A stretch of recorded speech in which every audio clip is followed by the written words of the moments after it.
আলু উৎপাদনে দেশের উত্তরাঞ্চলের অন্যতম জেলা নীলফামারী। ভালো দামের আশায় এখানকার বেশিরভাগ কৃষক হিমাগারে আলু মজুত রেখেছিলেন। তবে মৌসুম শেষ হলেও পুরনো আলুর দাম বাড়েনি। এতেই মজুত রাখা আলু এখন কৃষকদের গলার কাটা। তারা বলছেন, যে দামে হিমাগারে আলু তুলেছিলেন তার সিকি ভাগও মিলছে না বাজারে। তাই সময় পেরিয়ে গেলেও পড়ে আছে অর্ধেকেরও বেশি আলু। এতে লোকসানের বোঝা বাড়ছে। অন্যদিকে তৈরি হয়েছে ঋণ পরিশোধের চাপ। বর্তমান বাজার মূল্য অনুযায়ী আমার 1400 টাকার মতো বস্তা প্রতি লস। ওই সময় যদি বিক্রি করতাম তাহলে আমার এই লসটা হইতো না। ঋণগ্রস্ত হওয়ার কারণে আমার স্বামী দুইবার স্টক করছি। আলু চাষ করে যে একদম আমরা নিঃস্ব হয়ে গেছি। গত মৌসুমে নীলফামারীতে উৎপাদন হয়েছিল 5,50,000 মেট্রিক টন আলু। এর মধ্যে ভালো দামের প্রত্যাশায় হিমাগারে মজুত রাখা হয় 75,700 মেট্রিক টন।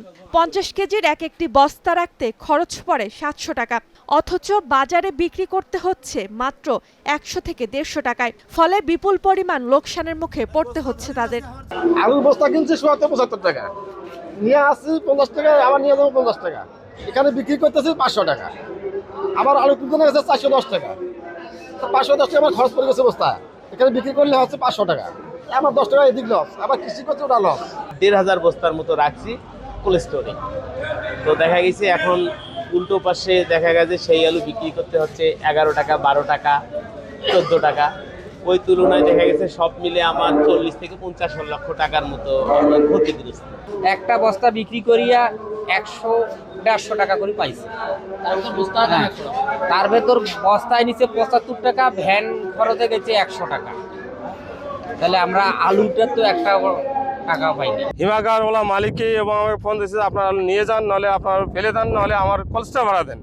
পরক্ষণে আমি কি করব, 100 কোটি টাকা নিয়ে তাদেরকে রিসিভ আমি পাইকারকে দিয়ে দিলাম।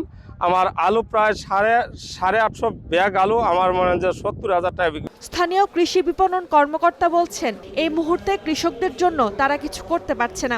বাজারে আলুর দাম না বাড়া পর্যন্ত তাদের অপেক্ষা করার পরামর্শ দিচ্ছেন। যে দামটা বিরাজ করছে এখন বাজারে, এই দামটা থেকে আরও 1 টাকা 2 টাকা বাড়তে পারে, হয়তো কমবে না। সঙ্গে করছি যে নতুন আলু যেহেতু এবার একটু দেরিতে আসবে, সুতরাং পুরাতন আলু যেটা মজুদ আছে সেই আলুটাও কিছুটা হলেও ব্যবহার হবে। কৃষিবিদরা বলছেন, দেশের আলু উৎপাদন বাড়লেও বাজার ব্যবস্থাপনা, রপ্তানি ঘাটতি ও প্রক্রিয়াজাত শিল্পের অভাবেই প্রতি বছর ক্ষতির মুখে পড়তে হয় কৃষকদের। লোকসানের কারণে আগামী বছরগুলোতে কৃষকরা আলু আবাদ কমিয়ে দিতে পারে বলে মনে করেন বিশ্লেষকরা। Desk report, star news.